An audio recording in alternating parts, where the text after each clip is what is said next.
Hey you guys, it's Peter, and welcome to my channel, Peterisms, where I tell stories of my life and just little things that I've learned as I've grown into the person that I am today. And I was having a conversation with somebody earlier, and they're like, you always seem so peaceful and calm. And I'm like, really? Because I don't always feel peaceful and calm inside. And they said, well, when do you feel like stressed out and things? And they said, you know, when you have a lot to do, does that stress you out? And I said, no, actually, when I have a lot to do, I feel less stressed because I'm somebody that works very well in chaos, having grown up in chaos. I've talked a lot about it on here. And so when, you know, I have tons of things to do and a list that has 20 things on it, I become very like rigid with crossing things off on the list and getting them done. And in fact, it is currently 4:52 and I'm getting ready to go have coffee with a friend at 6:30. And I'm like, I've gotten so much stuff done today, right? So my friend said to me, she goes, well, what things like stress you out, or like what causes you a lot of stress? And I said, you know, uncalled for negativity causes me a lot of stress. And she said, what do you mean? And I said, well, when I feel like I have a lot of negativity around me, you know, like negative events or negative people or whatever. And I will tell you, because if you watch my channel, okay, we're getting into the paranormal kind of stuff right now.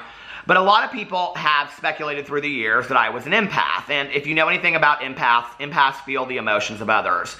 And so, I don't know if that's true or not. But, so a lot of times I just, like when people are being really negative around me, or I'm getting a lot of negativity directed towards me or whatever, I get kind of stressed out. And she said, well, how do you get through that now? Does it bother you as much as it used to? And I said, no, it really doesn't. Like I have tools today that I work, you know, that I use to work through that stuff. And she said, okay, she's like, I'm dealing with a lot of negativity. And I go, well, what's going on? And so she was kind of telling me some of the stuff that, you know, was going on in her life. And it was like, okay, I don't relate to this, but I'm sure there are a lot of you out there. She has small children, and one of her children got into an argument with another child, and the mother of that other child is not happy with her, and they live in the neighborhood, and so there was that situation. And then there was a situation with something to do at school with another child, and it was like all these things, and she's like, you know, I just feel like I'm like a single parent, even though I have my husband, because even when I tell him, he's just kind of like, because he's worked all day, and he doesn't really like want to get involved in all of it. And he's like, just don't deal with her. She lives in the neighborhood. And I'm like, so, okay. I said, okay, slow down, slow down.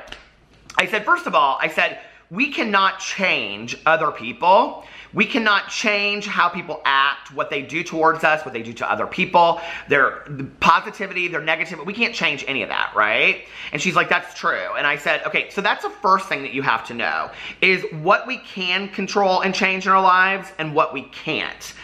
Do y'all remember that poster back in like high school, middle school, that said something to the effect of, life is 10% what happens to us and 90% our attitudes towards it? And I really, really believe that to be true. You know, like I try to think of that on a regular basis. And so I was telling her about that poster, and I said, you know, like, do you remember? And she was like, I don't remember that poster. I was like, oh, nobody ever remembers whenever I have an analogy or something, people never remember it. And I go, okay, well, it says, life is 10% of what happens to us and 90% of how we respond to it. And she goes, do you believe that to be true? And I said, okay, I'm not going to get into semantics with you. I don't know that I think it's 10 or 90 or whatever. But do I think that a lot of life is how we respond and we react to situations? Oh yeah, absolutely. And I said, we give our power to a lot of people. We allow people to rent space in our head for free. You know, we choose to be right over choosing to be happy. And it was, the other day I got a comment on one of my videos on here or on my vlog, and it just made me so happy. And what it said was, two things that you've said that have really helped me or saved my ass or something to that effect is that number one, you know, don't let people rent space in your head for free, which is, you know, this is kind of a recovery slogan, but it's something that I've truly lived by, you know, for years and years and years. It doesn't happen just overnight. You don't just go, oh, not gonna let people rent space in my head for free anymore. I mean, it doesn't happen like that. It takes some time, right? The other thing is, would you rather be happy or would you rather be right? And there are often moments where I feel to myself like, I think that I might really want to be right on this one. But at the end of the day, if you work that through, being right, just, it really isn't that important, okay? My short-term and my long-term happiness is more important than me being right about something. It just really is, you know? My peace of mind, my serenity, and those kinds of things. The other thing is that what other people say about us is none of our fucking business. period, you know? And that's something that I've heard for 23 years since I've been sober. You know, I hear it on TV shows now, I hear it everywhere, but it's something to live by, right? And it goes back very much to the whole idea of like when I was listening to or watching the video of Maya Angelou and Oprah was talking about, you know, the tabloid saying stuff about like her and her boyfriend Stedman, and Maya Angelou said, but see, you're not in that. She said that says something about them, it doesn't say anything about you. You're not in that. And so I think we have to remember those three things when we're dealing with toxicity, chaos, and negativity in our life, whether it's from other people or events or family or whatever, is that, you know, number one, okay, in this situation, would I rather be happy or would I rather be right? Well, I'd rather be happy. But I think a lot of us fight that, you know, like I think there are situations, even today for me, I mean, I'm not above all this. You know, I fall into the valley of not being teachable in moments. You know, I think that's important that people know that. One of the reasons why I say so regularly, remain teachable, is that it's a mantra for me, you know? And so I do fall into that where I'm like, I think I would kind of like to be right on this one because I know I'm right. See, I know you're wrong and I know I'm right. But sometimes it doesn't matter. Most of the time it doesn't matter because, like I said, my long-term and short-term happiness are more important. You know, and then I have to take a look at the whole situation, you know, and, you know, how I'm talking to that person and what is my part in that and what can I clean up? What can I do? You know, and in this situation, my friend said to me, she goes, well, what would you do at this situation? I go, well, I wouldn't want to be stressed out and you seem very stressed out. And so she goes, okay, so what would you do? And I said, I would look at the situation and I would ask myself, would I rather be happy or would I rather be right? She goes, I want to be happy. She's like, I don't want to fight with this woman. I go, okay. And I said, so then at that point, it doesn't really matter what she says to you. And she goes, no, but she's coming from my child and blah, blah, blah. I go, you need to go sit down with this woman and talk to her. And I said, and if she isn't willing to listen to you, you've done your part, move on. And she goes, well, what do I do if she's not willing to listen to me? And I said, you've done your part, you move on. And then you wave to her on the street and you say, hi, how are you? And anything she says about you and anything she says about your kid is none of your business at that point. You've done the best that you can do. You go to her and you say, hey, I think we should really sit down and talk, you know? And she's like, I know, but you know, she's a gossiper. She does all this kind of stuff in the neighborhood. She's not going to listen to me. And I said, that's not on you. You're not about that, okay? And she's like, but she says such horrible things about me. And when they're at the pool, in the neighborhood pool, you know? She's like, when they're at the pool, like other people are saying to me that she says this when I'm not there and whatever. And I said, and what other people say about us is none of our business. You know, and I think that when you look at somebody overall, who they are as a person is demonstrated not just by what comes out of their mouth, by what their actions are as well. You know, does your walk match your talk? And I'm somebody very much that like bases my judgments on people in my personal life. I look at them and a lot of times I'm like, I love what you have to say, but your talk don't match your walk. You know what I mean? Like I know a lot of people that are like this, but their walk doesn't match that at all. And it makes me sad. I think if you ask people in my personal life, is what you see on camera with Peter the same as what you would see in personal life? And they would say, probably, my guess. I should ask my friend Tanya this on camera sometime and not tell her I'm going to ask her. She would say, to know Peter is to know somebody that is constantly probably overcompensating to own his shit because he just doesn't want any negativity in his life. And I just don't. Like, you know, I'll do anything to avoid any kind of negativity, toxicity, chaos in my life. That doesn't mean that I'm willing to be a doormat today. And I don't think that improving ourselves and remaining teachable means that we have to lay down and get walked over. And that's a message I want to start giving to everybody through my videos, okay?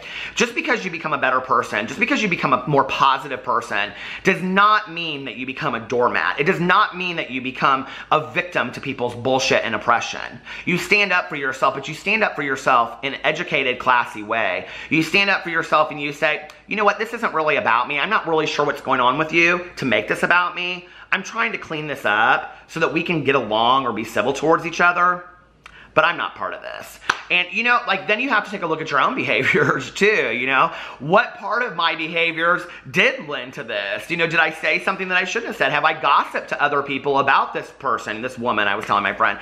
And she looked at me and she kind of sheepishly looked down. I go, so you talk about her at the pool, too? And she goes, yeah. And I go, then you're no better. I mean, like, you know, is that who you want to be? Because I know you, and I know you're not that person. She's like, no, but it just hurts my feelings that she's talking about me and my kids. I said, you can't change that. I said, you don't know this woman. She might have been like this for the last 30 years of her life, you know? I think in times of stress, we have to take a look at what is fueling it. If it is about negativity, if it is about toxicity and not being able to control chaos in our lives, that is the time when you look at, what do I have control over? What can I change? I can change my reaction. I can change my response. I can affect what comes in and what goes out. That's about it. We don't really have, a whole lot of control other than that. And in a vlog I did not too long ago, I was talking on there about, this was like a very, really simple idea that my old sponsor gave me, but he's just kind of like a really simple guy. And he's probably, hands down, the wisest man I've ever met in my entire life. And I think sometimes our greatest teachers and mentors come in ways that you wouldn't expect. If you saw him sitting in a Denny's, you wouldn't look at him and say, that's the wisest man I've ever seen in my entire life, but I'm telling you that this man is. And he said to me one day, I was going on and I was complaining, this was years ago, and I was complaining about some shit that was coming down my road, and he goes, well, where are you in all of this? And I go, what do you mean? And he goes, you stay in your own lane, you take care of what you do, you own your shit, and you keep on driving. And I go, but it's not as simple as that, because he goes, you stay in your lane, you take control over what you can, and you keep on driving. And I was like, okay. He goes, Peter, you don't have any other control over just your lane and how you're driving your car. Just stay there and do what you can do. You have no control over anything else. I was like, oh my God, this is so true, And I think it's a valuable lesson to all of us. Just first, I think awareness. I always talk on here about how important awareness is. Know truly how much, control or things you have over. When you look at a situation, have some awareness of the situation. I don't have any control over this. Or I have a lot of control. Here's what I can control. Here's what I can do about it. And then you have to make a decision over, what do I want to do about it? Do I want to do anything at all? Do I want to just let this lady keep on talking about me at the pool? Or do I want to address it? Is it going to cause more issues for me if I address it? Or is it going to go away? Or are we going to become best friends? You never know. And I think that's a personal decision that people have to make. Today, when negativity is surrounding me, I sometimes have to take a look at that too. I will say this one last thing. A lot of times when I find that I have a lot of negativity around me, okay, it's like standing in the ocean, there's like just all this seaweed, which I relate to on our recent trip. And it's like the seaweed of negativity, right? Like, maybe you need to move where you are. Maybe you need to not walk out at that part of the beach. Maybe you need to look at what is going on with you, that there's a lot of negativity around you at that moment. And whenever I call my sponsor and I say to her, like, okay, I've got all this chaos and toxicity around me, what do I do? And she's like, well, what's going on with you? That there's a lot of that in your life. So I'm happy to say today, I don't have a lot of it, because I remove people from my life that are highly toxic and highly negative. But it's not like all people in life don't have a little bit of it, and stuff does come up, and some of it is self-generated. A lot of my toxicity sometimes is self-generated by myself. I get in my head and I start doing stuff, and then I have to take a look at that and go, okay, stop. And that's where I use my pause button, and I go back and I ask myself those questions. Would I rather be happy, or would I rather be right? What's my part in this? And can I control what other people have to say about me? Because what people say about me is none of my business. I love you guys, and I will see you tomorrow. Bye.